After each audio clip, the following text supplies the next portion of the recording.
오늘은 서프라이즈라는 제목으로 하나님의 말씀을 여러분과 함께 나누려고 합니다. 펜실베니아 랭캐스터에 가면 성막이 있습니다. 미국에 사는 성도들 랭캐스터 밀레니엄 티에러라고 이야기를 들어보셨을 거고요. 아마도 이 자리에서도 그 밀레니엄 티에러에 다녀오신 분들도 적지 않으실 것이라고 생각합니다. 그 랭캐스터에 가면 밀레니엄 티에러 말고 성막도 있습니다. 그래서 보통 이 랭캐스터 가시는 분들이 이 두 곳을 한꺼번에 가는 경우가 참 많아요. 뮤지컬도 크리스찬 뮤지컬도 보고 근처에 있는 성막을 보러 가곤 합니다. 근데요, 그 성막을 보고 오신 대부분의 성도들의 반응이 거의 한결같아요. 여러분 중에도 보신 분들이 계시죠? 보시고 어떤 생각이 드시던가요? 이게 도대체 뭐야? 그걸 보신 성도들이요, 거의 제가 받은 반응은 거의 비슷했던 것 같아요. 목사님, 이게 도대체 하나님이 거하시는 성막 맞습니까? 그냥요, 정말 텐트 하나 쳐 있는 것 같은 이제 그 상황을 본 거죠.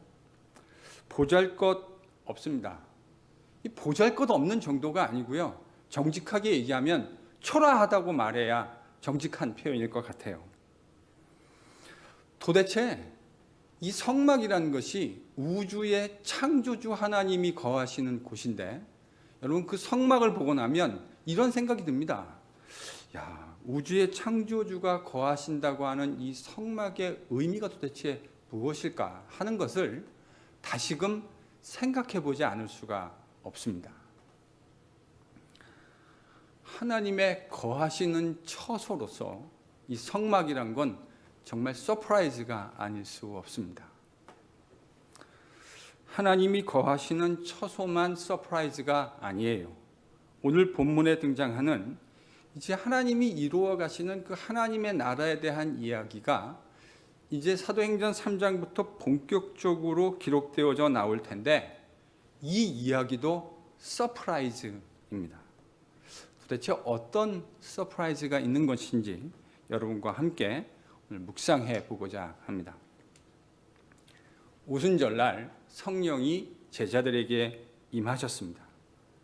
이것은 요엘서 2장에 예언되었던 새로운 창조의 이야기가 성취되어진 것이다 이야기했습니다.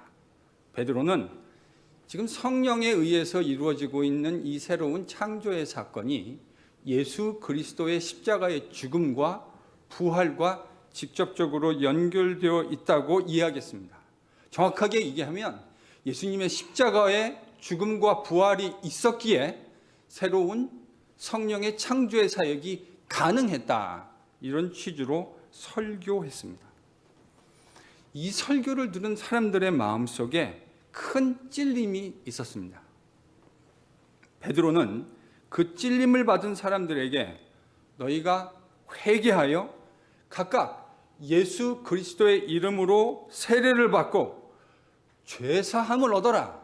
그리하면 성령이라는 선물을 받게 될 것이다 라고 권면했습니다. 베드로는 이것이 하나님의 약속이라고 하는 사실을 주지시켜 주었습니다.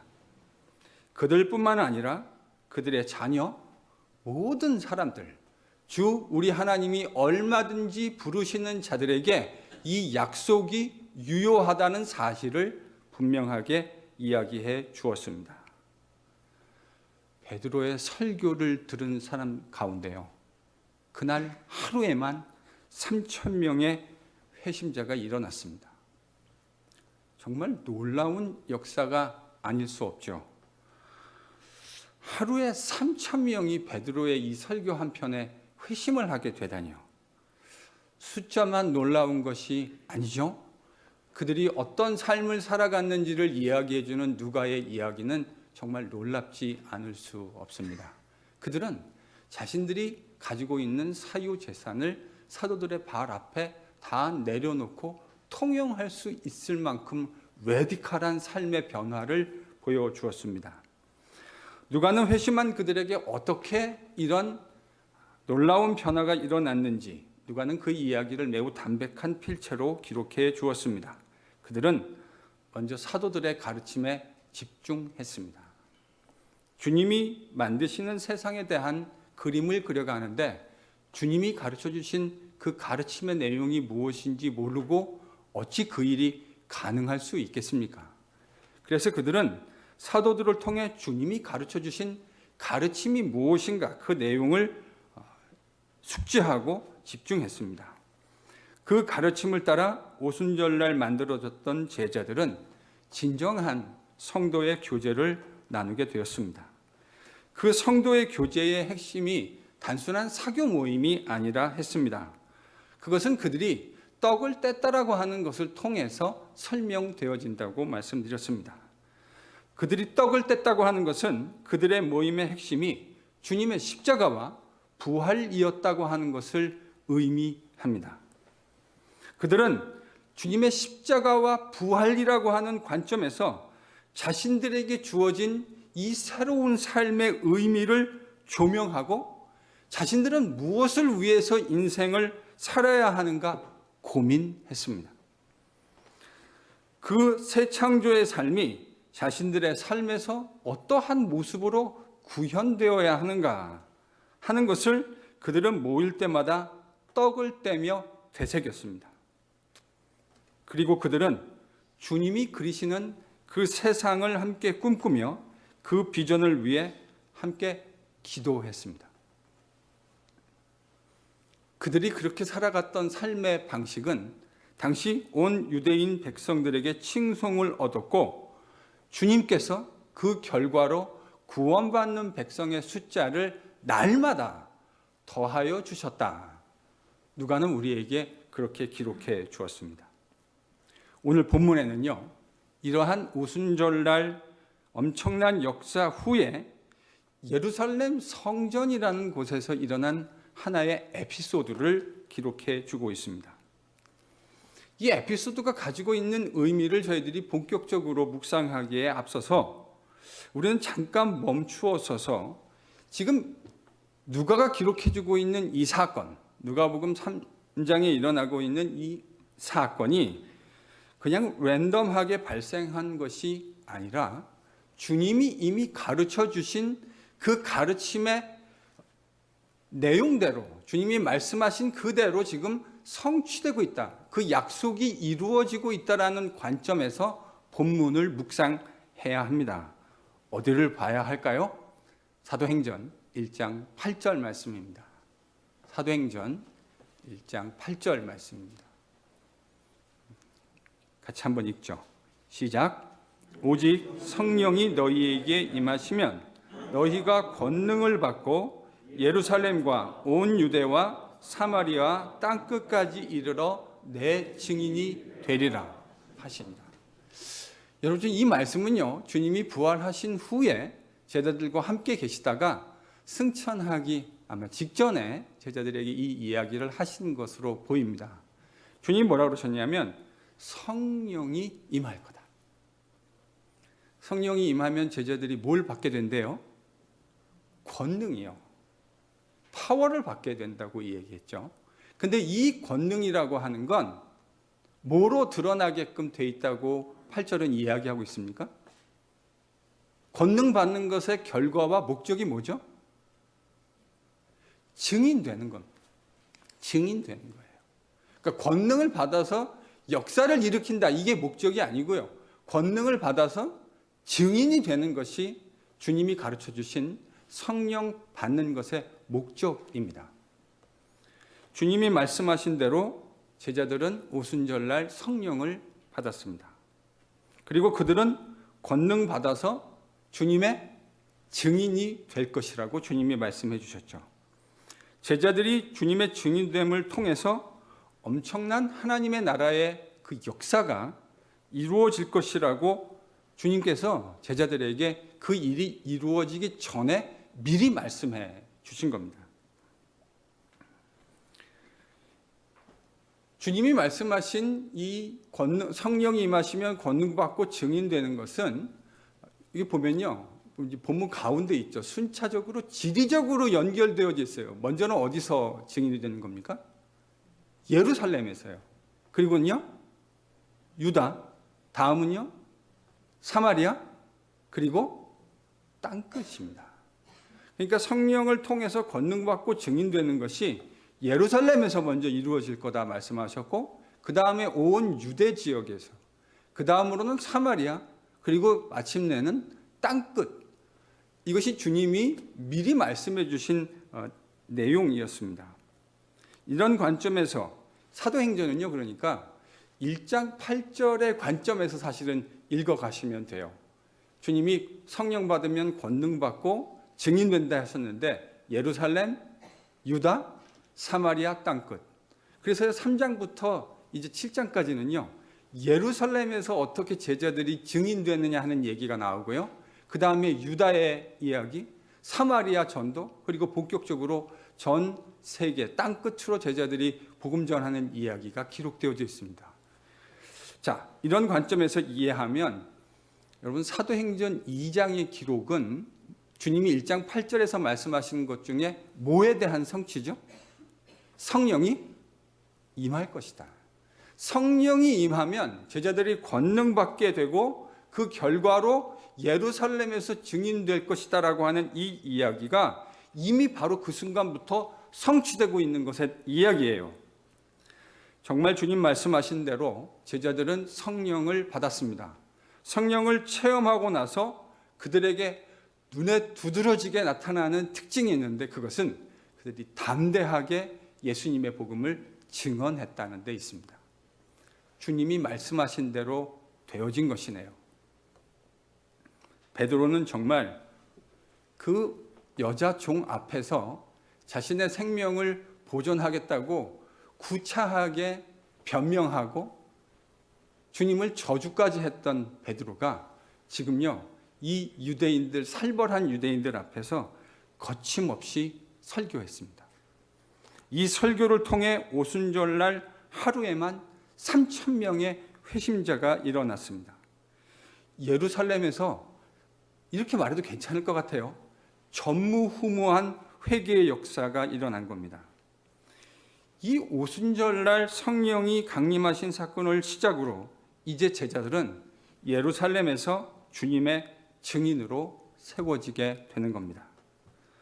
오늘 본문 3장의 에피소드는 이제 사도들을 통해 예루살렘에서 그 하나님 나라의 성령의 새 창조의 사역이 어떻게 이루어져 가고 있는가 하는 그 내용들을 구체적으로 우리에게 이야기해 줍니다.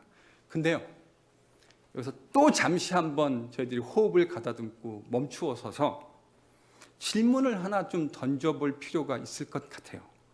여러분, 지금 사도들을 통해 성령의 역사가 드러나고 그것을 통해서 지금 하나님의 나라가 이 땅 가운데 임하게 되는 것 아닙니까? 창조주 하나님, 우리를 구원하신 구원자 하나님의 나라가 이 땅 가운데 이루어진다고 했을 때 우리가 정직하게 그리고 있는 모습은 어떤 그림이죠? 만약에 이걸 모른다고 하면, 성경의 이야기를 모른다면 우리는 그 하나님의 나라가 어떤 식으로 펼쳐질 것이라고 기대할 수 있을까요? 아니, 창조주 하나님의 나라가 이 땅 가운데 임하는 것이니 그것이 능력 있고 위엄 있는 모습으로 드러나게 될 것이라고 기대하는 것, 과한 상상이 아니지 않습니까? 창조주 하나님의 나라가 지금 이 땅 가운데 임한다고 하는데 그것이 어떤 엄청난 스케일로 이루어질까라는 것을 우리가 기대하는 것이 전혀 이상한 것 아니지 않습니까? 지금 그 나라가, 창조주의 나라가 권능의 모습으로 임하는 것 때문에 하루에 베드로의 설교를 통해서 3,000명의 회심이 일어났다고 이야기해 주고 있지 않습니까? 그러니까 다음번 이야기는 좋게 그것과는 비교될 만한 어떤 의미에서 그것을 능가하는 이야기가 나와야 될 것이라고 기대하는 것이 전혀 이상하지 않죠. 예루살렘에서 이런 일들이 3,000명이 일어났으니 다음번 역사는 로마에서 3만 명쯤 되는 역사가 일어나야 되는 것 아니겠습니까?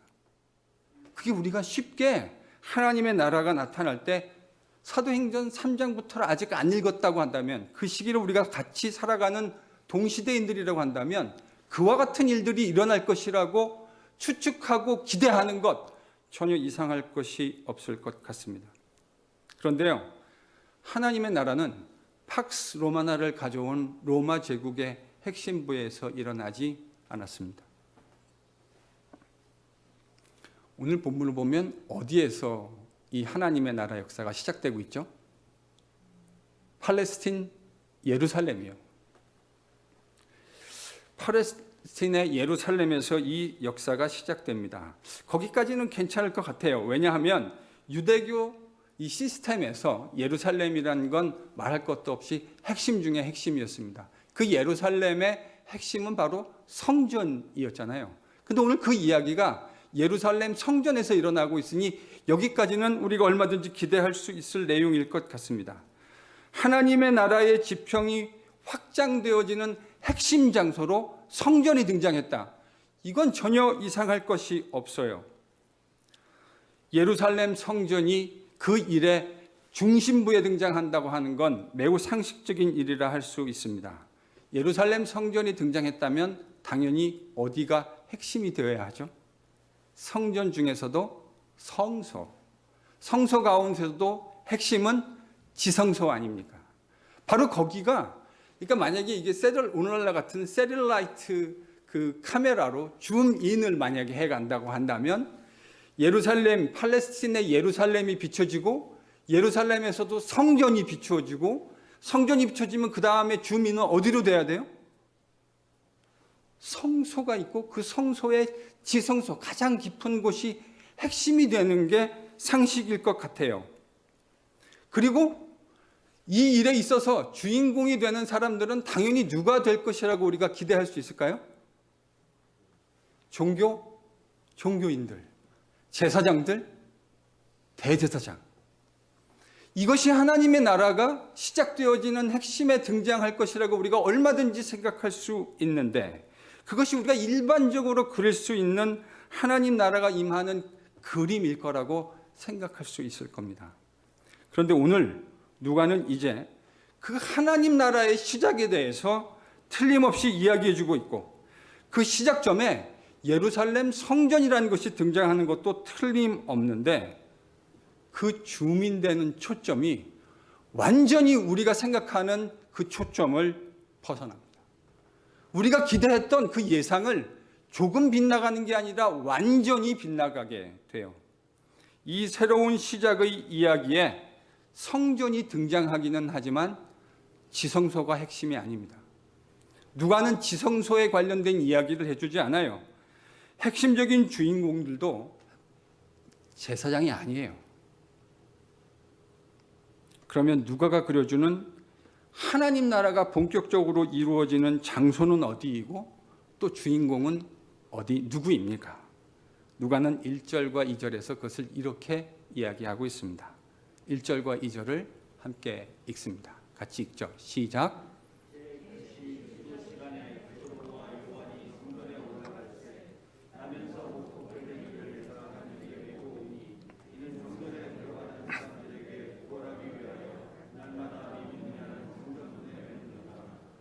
지금 장소가 어디죠? 누가가 이렇게 세럴라이트 카메라로 만약에 줌인을 해준다면 지금 누가가 줌인하는 장소가 성전이긴 한데, 성전 어디입니까? 미문이요. 미문. 주인공은요? 제사장이 아니고요. 성전 미문에 앉아서 구걸하는 사람입니다. 이 사람이 누가가 나중에 나이가 한 40세쯤 되었다고 이야기합니다. 언제부터 구걸했는지 모르지만 이 사람은 늘 이 자리에, 여러분 저희 커네디컷 이렇게 다니다 보면 그 홈리스들이 길거리에 종종 있는 것을 보게 됩니다. 근데요, 참 희한한 건 늘 그 자리에는 그분들이 계세요. 일종의 전문 용어로 나와바리라고 하죠. 그분들이 늘 계시는 곳에 늘 그 자리에 계십니다. 아무나 그 자리에 전 뭐 잘 모르겠지만 아무나 그 자리에 갈 수 없는 것 같아요. 자기 나름대로의 어떤 룰들이 있는 것 같고 규칙이 있는 것 같습니다.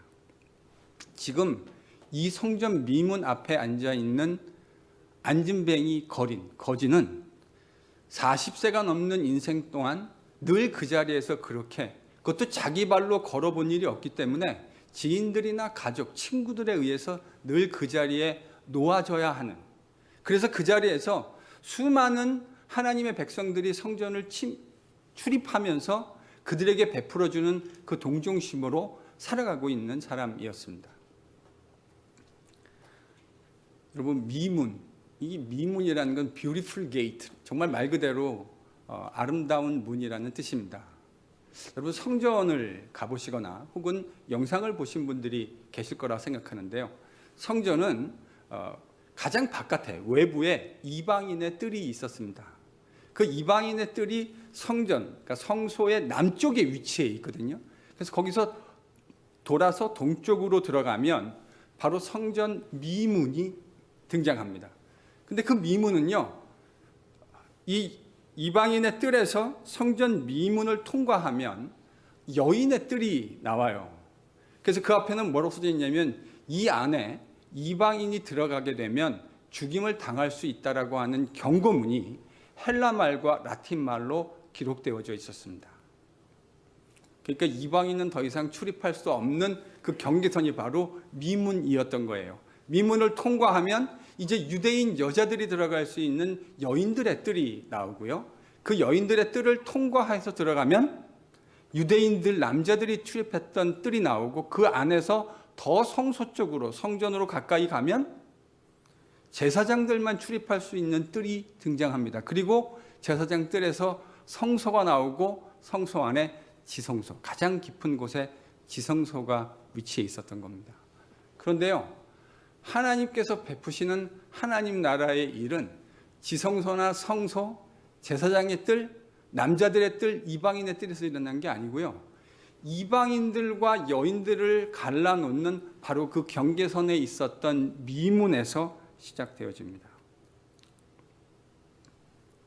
40년 동안이나 넘는 세월을 그 성전 미문이라는 곳에 앉아서 출입하는 수많은 사람들의 자비와 그들의 마음에 의지해서 그는 일생을 살아왔던 겁니다. 바로 이 미문과 성전 미문에 앉아 있는, 나면서부터 안진뱅이로 살았던 이 거지에게 하나님 나라 사역의 포커스가 되고 있다는 겁니다. 유대 종교 시스템에서 가장 바깥에, 주변에 있을 것이라고 생각할 수 있는 바로 그 안진뱅이 거지, 유대 성전에서 가장 외부에 위치해 있다고 생각하는 바로 그 미문, 이것이 오늘 하나님의 나라의 역사가 시작되어지는 핵심이고 주인공이라고 하는 사실, 우리가 바로 누가는 그런 이야기를 우리에게 해주고 싶은 것 같아요. 그래서요, 세상적인 관점에서 바라보면 이런 이야기는 가히 충격적입니다. 아니, 하나님의 나라가, 역사가 지금 예루살렘에서 본격적으로 일어나야 하는데, 그 이야기를 처음으로 3장에서 기록해 주는 누가는 그 이야기의 장소가 성전 외부에 있는 미문이고, 사실 미문은 성전 내부라고 말하기도 좀 그래요. 성전 외부, 바로 그 경계선에 있는 미문이었고, 거기에 앉아 있었던 거지 안진뱅이, 이것은 하나님 나라가 본격적으로 시작된다고 하는 관점에서 우리의 일반적인 통념과 생각을 완전히 벗어나는 이야기입니다. 근데 이 이야기는요, 우리의 통념과 생각을 벗어나는지는 몰라도 주님이 이 땅에 계실 때 제자들에게 친히 가르쳐 주셨던 하나님 나라에 대한 이야기하고는 정확하게 일치하고 있다는 사실을 기억하실 필요가 있습니다. 주님은 그 이야기를 마태복음 13장 31절과 32절에서 다음과 같이 말씀해 주셨습니다. 마태복음 13장 31절 32절의 말씀을 함께 읽겠습니다. 같이 읽죠. 시작.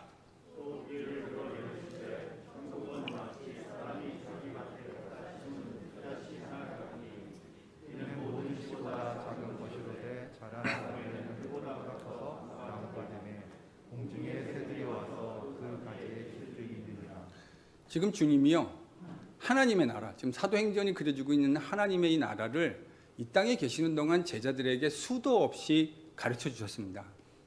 여러 비유를 통해 가르쳐 주셨는데 그 중에 13장 31절 32절에 보면 주님이 이 하나님의 나라를 뭐에다 비유하셨죠?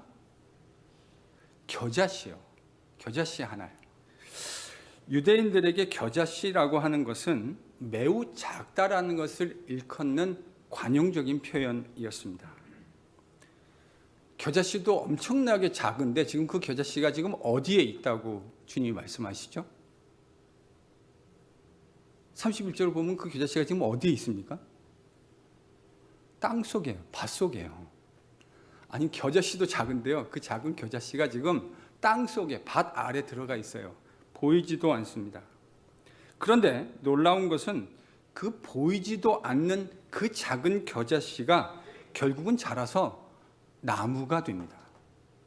나무가 되는 것으로 끝나는 게 아니라 공중의 새들이 와서 그 나무 위에 깃들일 수 있는 그런 나무가 된다고 주님은 말씀하셨고, 그것이 바로 하나님 나라의 모습이라고 주님은 이 땅에 계실 때 제자들에게 가르쳐 주셨어요. 여러분, 밭 아래 감추어져 있는 작은 겨자씨, 이걸 보면서 하나님의 나라의 모습을 상상할 수 있는 사람이 있겠습니까? 지금 밭에 아무 일도 일어나고 있지 않은데 그걸 보면서 나무가 여기서 만들어지고 나무가 나와서 수많은 울창한 나무에 새들이 와서 깃들게 될 것이라고 상상할 수 있는 사람이 있을까요? 지금 성전 미문 앞에 앉아 나면서부터 40여 년을 안전뱅이로 구걸하고 살아왔던 사람에게 임한 하나님 나라의 모습도 정확하게 이와 같은 모습 아닐까요? 아니, 하나님의 나라가 지금 임했다고 한다면 적어도 거지 안진뱅이가 아니라 로마 제국의 황제 정도 되는 스케일의 일들이 일어나야 되는 것 아닙니까? 황제가 회심해서 황제를 통해서 로마 제국이 뒤집어지는 뭐 그런 역사들이 나타나야 이게 하나님 나라의 일이 일어났다고 우리가 생각할 수 있는 것 아니겠어요? 그런데요, 이 거지에게서 일어나고 있는 일이 하나님 나라의 일이라고 누가 상상이나 할 수 있었겠습니까? 이렇게 보잘것없이 시작된 하나님의 나라가 겨자씨처럼 그리고 나무로 성장해서 수많은 새들이 깃들일 수 있는 나무가 된다는 걸 누가 지금 이 거지 안진뱅이를 보면서 상상하며 그려낼 수 있겠느냐는 말입니다.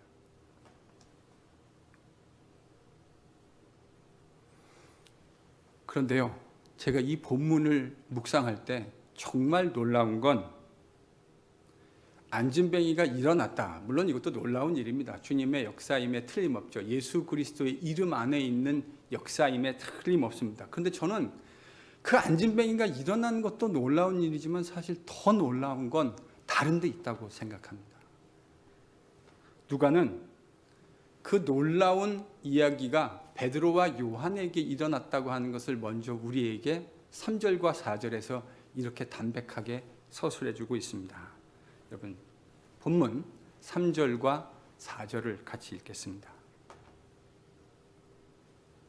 같이 읽죠. 시작. 그가 베드로와 요한이 성전에 들어가려 함을 보고 구걸하거늘 베드로가 요한과 더불어 주목하여 이르되 우리를 보라. 저는요, 진짜 놀라운 기적 같은 변화는 베드로와 요한에게 먼저 일어났다고 생각합니다. 어떤 의미에서요? 여러분, 베드로와 요한이 성전에 지금 오늘 처음 들어가는 게 아니지 않을까요?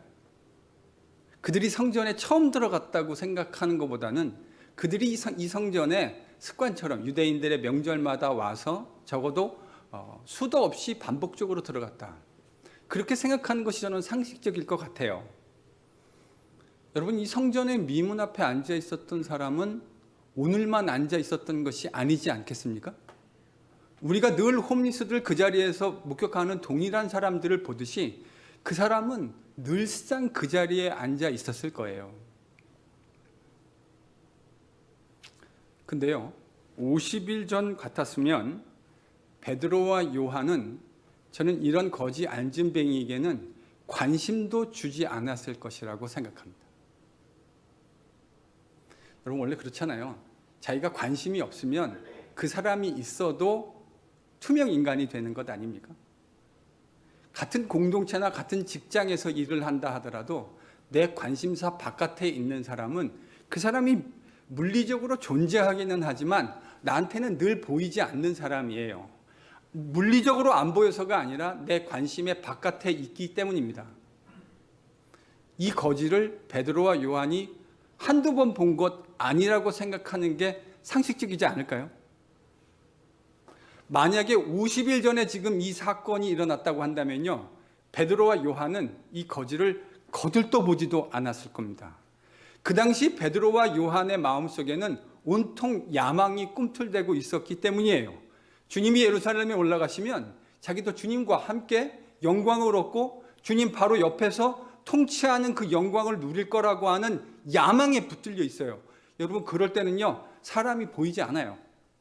사람은 그럴 때 어떻게 그 목적을 이루기 위한 수단으로 이용될 수 있을까로 전락하게 됩니다.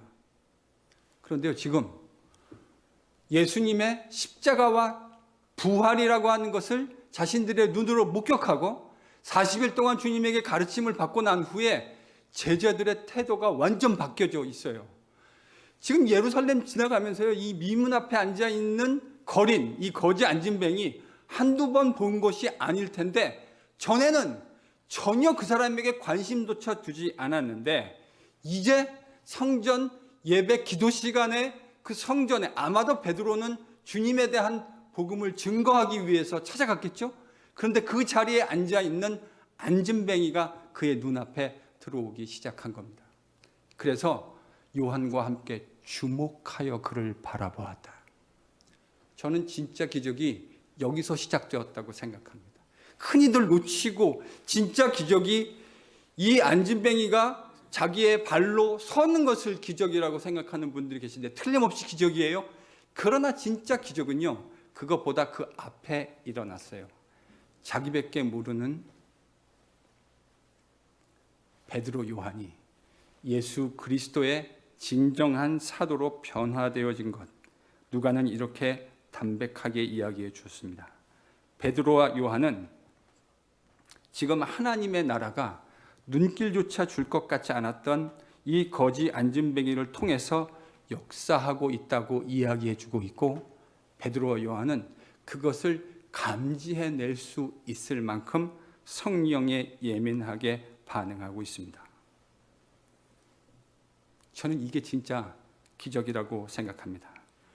그런 안진뱅이 거지에게 하나님 나라의 복음의 씨앗이 뿌려지면 그도 예수의 새 창조의 복음의 능력에 휩싸이게 됩니다. 예수의 이름이 가진 능력 때문에 자신의 힘으로는 나면서 단 한 번도 자기 발로 서보지 못했던 이 안진뱅이가 예수의 이름의 능력에 휩싸여서 기적적인 방법으로 자신의 발로 서게 되어지고 그 발로 성전 안에 스스로 들어갈 수 있게 되어지고 너무나 기뻐서 기뻐 뛰며 하나님을 찬양하는 인생으로 바뀌었다. 누가는 오늘 하나님 나라의 역사를 이렇게 기록해주고 있다고요.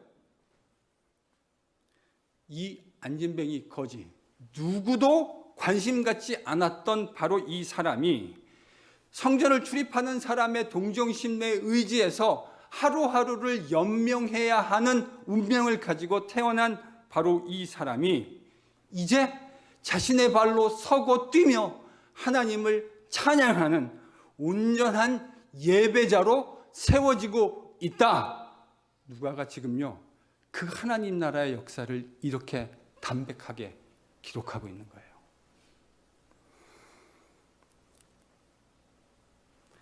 이 거지가 하나님 나라의 역사를 이루는 온전한 예배자로 세워지고 있다. 바로 세상적으로 가치가 없다고 생각하는 바로 그 한 사람이 온전한 예배자의 모습으로 세워지고 있는 것, 그것이 하나님의 나라가 세워지고 하나님의 나라가 연그러져 가는 모습입니다. 누가는 3장을 통해서 이 서프라이즈한, 전혀 기대하지 않는 미문에 앉아있는 거지를 통해 역사하고 있는 하나님의 나라에 대한 이야기를 우리 독자들에게, 후대의 제자들에게 들려주며 우리에게 하나님 나라에 대한 기대의 거품을 쫙 빼라고 이야기하고 있는 것 같지 않습니까? 진정으로 그분의 나라가 열매 맺는 모습이 어떤 것인지 성경적인 시각을 장착하라고 누가가 우리에게 도전하고 있다는 것으로 들리지 않으십니까? 우리는 이 자리에 1년 4개월 만에 다시 모였습니다. 중간에 열었다가 다시 닫기도 하고 여러 가지 우여곡절을 겪으면서 1년 4개월 만에 다시 이 예배당에 하나님을 예배하는 백성으로 다시 모였습니다. 이제 우리들만 아니라 아이들까지도 저 2층에서 함께 예배하는 그 자리에서 저는 하나님 나라가 세워지는 그 영적인 원리와 방식에 우리가 친숙해져야 할 필요가 있지 않을까 하는 도전을 여러분과 함께 나누고 싶습니다. 하나님 나라가 세워지는 원리와 방식을 누가는 우리에게 아주 선명한 모습으로 가르쳐 주었습니다. 하나님 나라는 떠들썩하게 유명한 사람들을 통해서 세워지는 것이 아닙니다. 아무도 주목하지 않은 무명의 사람들, 저와 여러분 같은 무명의 사람들, 오히려 아무도 거들떠 보지 않을 정도가 아니라 이 사회에 무슨 기여를 할 수 있고 사회에 어떤 의미가 있을까라고 생각할 뻔만한 거지 안진뱅이라 할지라도 그 사람에게 예수 그리스도의 복음의 능력이 임하면 그도 하나님을 예배하는 새로운 창조의 백성으로 세워질 수 있다고 하는 그 복음의 엄중한 사실, 그 한 사람 한 사람, 한 영혼 한 영혼의 소중한 가치를 알고 그 한 사람을 예배자로 세우는 바로 그 일이 하나님 나라의 일이라고 우리에게 힘주어 강조하고 있는 것처럼 들리지 않으십니까? 저는 누가가 이야기하는 우리 주님이 가르쳐 주셨던 하나님 나라의 영적 원리가 우리에게 체득이 되고 상식이 되었으면 좋겠습니다. 교회 안에 오는 사람들이 그들이 바깥에서 가지고 있는 사회적 지위와 신분에 따라 차별되지 않고 어느 누구든지 남자와 여자, 우리가 가지고 있는 사회적 지위와 관계없이 그리스도 예수 안에서 동등한 지위를 가지고 있다고 하는 사실을 말로만이 아닌 우리의 삶의 모든 프랙티스에서 확인하게 되어지는 바로 그 공동체, 바로 그것이 누가가 오늘 우리에게 말해주려고 하는 하나님 나라의 공동체의 모습입니다. 우리 공동체가 이 일에 함께 쓰임받을 수 있는 귀한 공동체가 될 수 있기를 소망합니다. 여러분, 이렇게 되기 위해서는 우리의 마음이 늘상 하나님의 가르침으로, 우리 주님의 가르침으로 충만해야 합니다.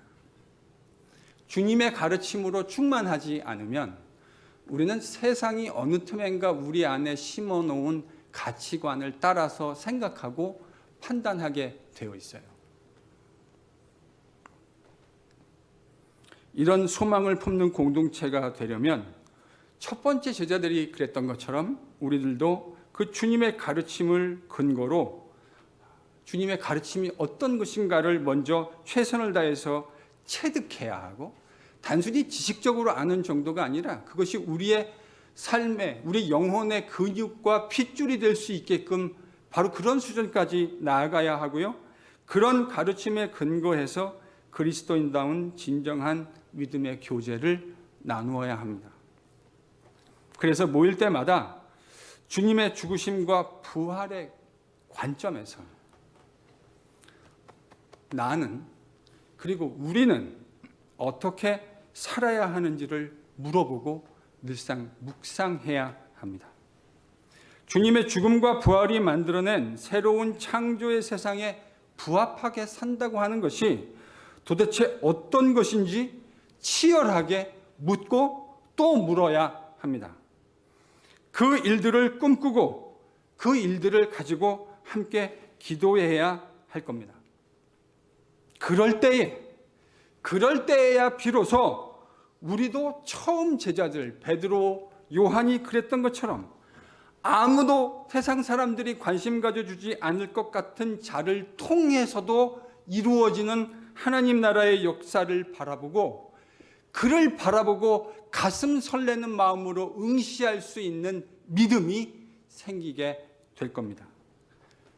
그런 건강한 예수의 제자를 세워내는 LGPC 공동체가 될 수 있기를 예수님의 이름으로 축원합니다.